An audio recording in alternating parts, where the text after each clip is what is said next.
आज का टॉपिक है क्रोध के विषय में। क्या आपको क्रोध आता है? अगर आता है तो कमेंट सेक्शन में लिखिए कि हाँ आता है। और आज क्रोध के बारे में ही हम बात करेंगे। क्रोध, गुस्सा, इसके विषय में हम बात करेंगे आज। मैं आपका दोस्त पास्टर राजमैसी आपसे मुखातिब हूँ और आप देख रहे हैं मेरा यूट्यूब चैनल जिसका नाम है ब्रदर राजमैसी। आपसे गुजारिश है कि मेरे इस चैनल को सब्सक्राइब करें, वीडियोज़ को लाइक करें, शेयर करें और कमेंट सेक्शन में जाकर मुझे ज़रूर बताएं कि आपको मेरा प्रयास कैसा लग रहा है। और आप ऐसा कर भी रहे हैं, इसके लिए मैं आपका हृदय से धन्यवादी हूँ। Praise the Lord. तो आइए आज के वचन को शुरू करता हूँ और मैं नहीं चाहता कि ज़्यादा समय खराब हो। क्रोध कहाँ से आता है? बहुत बड़ा सवाल है ये। क्रोध कहाँ से आता है? हमारे अंदर कहाँ से आता है क्रोध? हम इस बात को कैसे जानेंगे कि क्रोध हमारे अंदर कहाँ से आता है? दूसरा सवाल है कि क्रोध है क्या चीज़? तीसरा सवाल है कि क्रोध हमसे क्या करवा देता है? अगर क्रोध हमारे अंदर है, अगर क्रोध आपके अंदर है, तो ये वीडियो आपके लिए है। ज़रूर देखिए, पूरा देखिएगा, तब आपको समझ में आएगा कि क्रोध से क्या हो जाता है। देखिए, ज़िंदगी में 3 चीज़ें होती हैं जो हमारे जीवन को तहस नहस कर देती हैं: क्रोध, जिद और घमंड। क्रोध, जिद और घमंड, ये तीनों चीज़ें इंसान के हंसते खेलते जीवन को तहस नहस कर देती हैं। हमें इससे परहेज करना चाहिए। आज हम क्रोध के बारे में जानेंगे, तो ध्यान से सुनिएगा। सबसे पहले एक वचन मैं ऐसा निकालूंगा जो क्रोध से रिलेटेड नहीं है, लेकिन क्रोध के बाद जो कुछ होता है उससे रिलेटेड है। आइए उसको पढ़ेंगे, उसके बाद हम आगे चलेंगे। मत्ती की पत्री है और उसका 5 अध्याय है और वहाँ पर प्रभु यीशु मसीह ने व्यवस्था की बातों को समझाते हुए हमें एक नई व्यवस्था दी है, हमें छोटी आज्ञाएं दी हैं। 5 अध्याय के 21 पद से मैं पढ़ूंगा। यहाँ पर इस प्रकार से लिखा है: तुम सुन चुके हो कि पूर्वकाल के लोगों से कहा गया था कि हत्या न करना, और जो कोई हत्या करेगा वह कचहरी में दंड के योग्य होगा। यहाँ पर यीशु मसीह 10 आज्ञाओं का जिक्र करते हुए बता रहे हैं कि तुम सुन चुके हो कि कहा गया था कि हत्या ना करना। हाँ, 10 हुक्म पढ़ते हैं, 10 आज्ञाएं जब हम पढ़ते हैं निर्गमन 20 अध्याय और व्यवस्था विवरण 5 अध्याय में, तो वहाँ पर हमें ये मिलता है, ये वचन हमको मिलता है कि तू हत्या ना करना। तो लिखा है यहाँ पर कि तुम सुन चुके हो कि पूर्वकाल के लोगों से कहा गया था कि हत्या ना करना, और जो कोई हत्या करेगा वह कचहरी में दंड के योग्य होगा। यीशु मसीह ये बात याद दिला रहे हैं। उसके बाद वो कहते हैं, परंतु मैं तुमसे कहता हूँ कि जो कोई अपने भाई पर क्रोध करेगा वो कचहरी में दंड के योग्य होगा, और जो कोई अपने भाई को निकम्मा कहेगा वह महासभा में दंड के योग्य होगा, और जो कोई कहे अरे मूर्ख वह नरक की आग के दंड के योग्य होगा। शुरू में ही प्रभु ने कह दिया, परंतु मैं तुमसे कहता हूँ कि जो कोई अपने भाई पर क्रोध करे वह कचहरी में दंड के योग्य होगा। क्यों क्रोध को यीशु मसीह ने यहाँ पर पकड़ा? क्योंकि हमने सुना है, पहले यीशु मसीह ने कहा कि तुम सुन चुके हो कि कहा गया था कि हत्या ना करना, और हत्या हमेशा क्रोध में की जाती है। मर्डर हमेशा क्रोध में होते हैं। प्यार प्यार में कोई भी मर्डर नहीं करता, कोई भी नहीं कहता कि आओ मर्डर खेलें। ये क्रोध में ही हमेशा, हर जगह जहाँ भी मर्डर होते हैं वो क्रोध में ही होते हैं। वो चाहे आपसी रंजिश हो, या जमीन जायदाद का कोई चक्कर हो, या स्त्री पुरुष का कोई चक्कर हो, कोई भी हो, वहाँ पर क्रोध आता है, क्रोध। और वो क्रोध के बाद ही हत्या होती है, और उसके बाद आता है पछतावा कि मैंने क्या कर दिया क्रोध में, ये मैंने गुस्से में क्या कर दिया। तो यीशु मसीह ने उस बात को पकड़ा कि क्रोध नहीं करोगे तो तुम हत्या भी नहीं करोगे। ये यीशु मसीह का तरीका है समझाने का कि तुम सुन चुके हो कहा गया था कि क्रोध ना करना, हत्या ना करना, लेकिन मैं तुमसे कहता हूँ कि क्रोध ना करना। अब हम देखेंगे कि क्रोध है क्या चीज़। मैं एक वचन निकालना चाहता हूँ, याकूब की पत्री 1 अध्याय और उसका 19 पद। याकूब कौन? प्रभु यीशु मसीह का एक भाई जिसने ये पत्र लिखी है। पतरस से पहले याकूब की पत्री है और उसका 1 अध्याय और उसका 19 और 20 पद में पढ़ रहा हूँ। यहाँ लिखा है, हे मेरे भाइयों, ये बात तुम जानते हो, इसलिए हरेक मनुष्य सुनने में तत्पर और बोलने में धीरा और क्रोध में धीमा हो। क्रोध में धीमा हो। और लिखा है, क्योंकि मनुष्य का क्रोध परमेश्वर के धर्म का निर्वाह नहीं कर सकता। मनुष्य का क्रोध, देखिए मैं परमेश्वर के क्रोध की बात नहीं कर रहा हूँ आज। परमेश्वर का क्रोध अलग है, वो क्रोध तो करता है लेकिन वो हमें प्यार भी करता है साथ साथ। लेकिन मनुष्य का क्रोध तो मर्डर कर देता है। तो यहाँ पर लिखा है कि मनुष्य का क्रोध परमेश्वर के धर्म का निर्वाह नहीं कर सकता। अगर क्रोध हमारे अंदर है तो हम किसी भी रीति से धार्मिक नहीं हैं, किसी भी रीति से धार्मिक नहीं है। हम इस क्रोध को हमें निकालना पड़ेगा, इस क्रोध को निकालना पड़ेगा। एक वचन और मैं पढ़वाना चाहता हूँ, इफिसियों 4 अध्याय और उसका 24 पद। इफिसियों 4 अध्याय उसका 24 पद में देखिए क्या लिखा है, क्रोध तो करो पर पाप मत करो, सूर्य अस्त होने तक तुम्हारा क्रोध ना रहे। देखिए 2 बातें लिखी यहाँ पर, ध्यान से सुनिएगा। अब मैं आपको समझाऊंगा क्रोध के बारे में। लिखा है, क्रोध तो करो लेकिन पाप मत करो।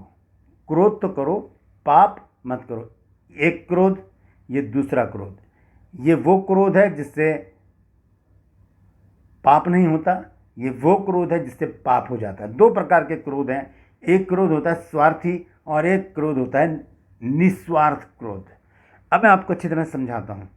जो निस्वार्थ क्रोध होता है वो कैसा क्रोध होता है कि मान लीजिए आप बाहर जा रहे हैं और आपके पड़ोस का कोई लड़का है या आपका रिश्तेदारियों में कोई लड़का है, कोई भी है, और वो वहाँ पर सिगरेट पी रहा है या गुटखा खा रहा है या किसी लड़की से छेड़खानी कर रहा है या किसी से लड़ाई झगड़े कर रहा है, किसी को गाली गलौज दे रहा है, तो आप उसको देखकर गुस्सा हो जाएंगे बहुत।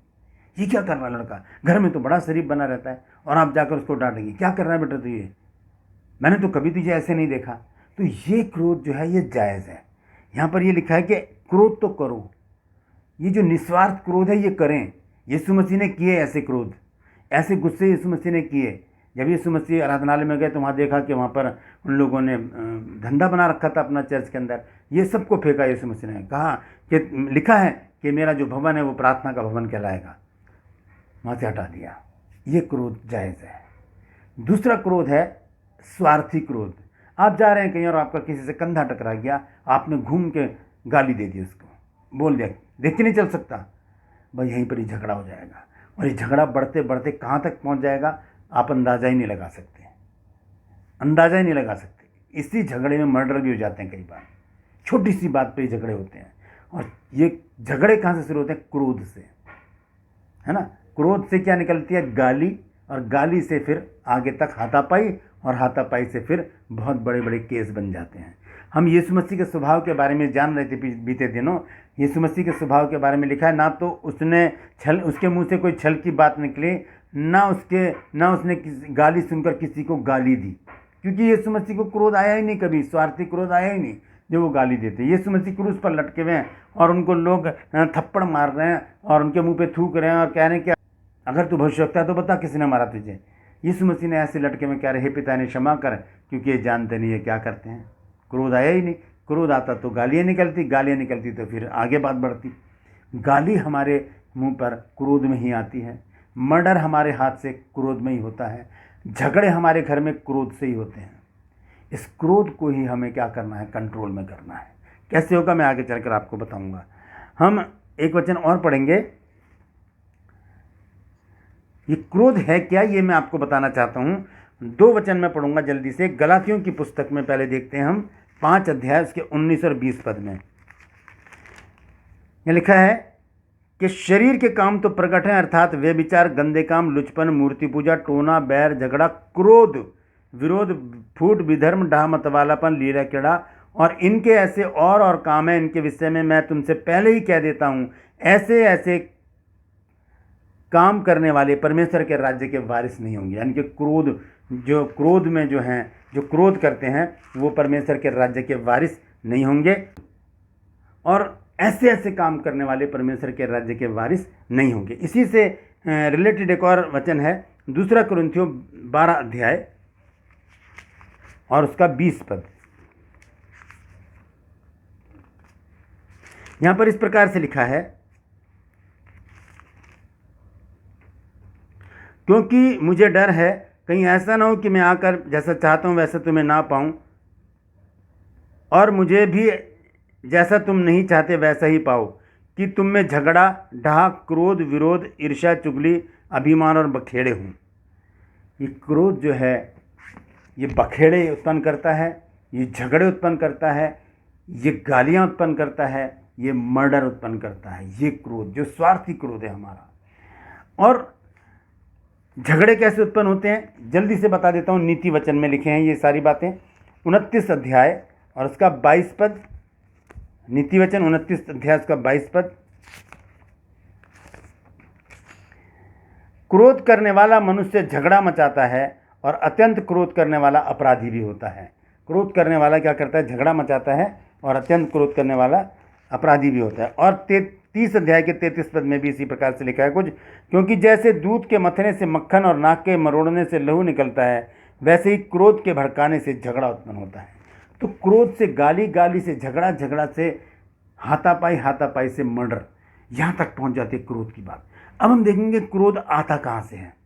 ये एक छोटी सी कहानी सुनाते हैं। एक साधु बाबा थे, उन्होंने मन में बनाया कि मैं समुंदर के बीच में जाकर अपनी धुनी रमाऊंगा। उन्होंने अपने चेले से कहा, उसने एक नाव का बंदोबस्त किया और वो नाव में ले जाकर बीच समुद्र में जाकर आंख बंद करके ऐसे बैठ गए, अपने समाधि में बैठ गए। वो इतने में क्या हुआ, थोड़ी देर में उनकी जो नाव थी उस पर ऐसी आवाज़ आने लगी, खट खट खट खट, और आवाज़ रेगुलर आ रही है। और वो साधु बाबा जो हैं वो धीरे धीरे क्रोध में भर गए ऐसे करके। और जैसे उन्होंने आंखें उठाकर खोलकर देखा कि मैं देखूँ कौन मुझे ये डिस्टर्ब कर रहा है, देखा तो एक खाली नाव थी और वो उनकी नाव से टकरा रही थी, खट खट, और उनको शांत हो गए वो। और वो समझ गए कि क्रोध कहीं, कोई हमें क्रोध दिलाता नहीं, क्रोध हमारे अंदर ही है। क्रोध हमारे अंदर से ही पैदा होता है, वो बाहर आता है, वो गालियाँ निकालता है, वो झगड़े उत्पन्न करता है, और उसके बाद फिर हाथापाई, और उसके बाद क्या से क्या हो जाता है। मैं अपना एक किस्सा सुनाता हूँ। जब मैं यंग एज में था, उस समय मैं अपनी बड़ी सिस्टर के साथ कहीं जा रहा था, रोड पर पैदल ही जा रहे थे हम बातें करते हुए। इतने में एक साइकिल वाला आया, वो पीछे से टन टन टन टन टन टन घंटी बजाया जा रहा है, और साथ में रोड जो है वो खाली पड़ा है। मैं अपनी सिस्टर से कह रहा हूँ कि क्या है ये परेशान कर रहा है, साथ में इतनी जगह तो निकल तो जाए। और मैं गुस्से से भरे जा रहा हूँ, क्या कर रहा है। और मैंने जैसे ही घूम के देखा तो वो मेरा भाई थे, वो मेरे बड़े भाई थे। मेरा गुस्सा ख़त्म हो गया, मेरा गुस्सा ख़त्म हो गया। ऐसे ही हम अपने गुस्से को ख़त्म कर सकते हैं, अपने क्रोध को हम ख़त्म कर सकते हैं।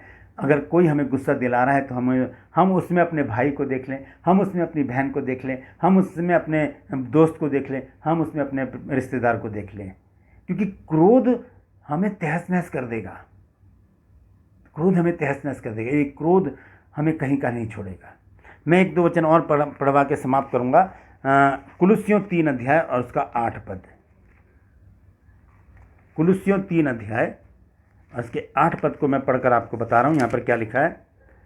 लिखा है, पर अब तुम भी इन सब को, अर्थात क्रोध, रोष, बैरभाव, निंदा और मुंह से गालियां बकना, ये सब बातें छोड़ दो। एक दूसरे से झूठ मत बोलो, क्योंकि तुमने पुराने मनुष्यत्व को उसके कामों समेत उतार डाला है। हालेलुया, उतार डाला, यीशु मसीह को अपना लिया, यीशु मसीह को ग्रहण कर लिया, प्रभु में आ गए, तो फिर क्या क्रोध, क्या बैरभाव, क्या तू मैं, क्या लड़ाई झगड़े, क्या मर्डर, कुछ भी नहीं।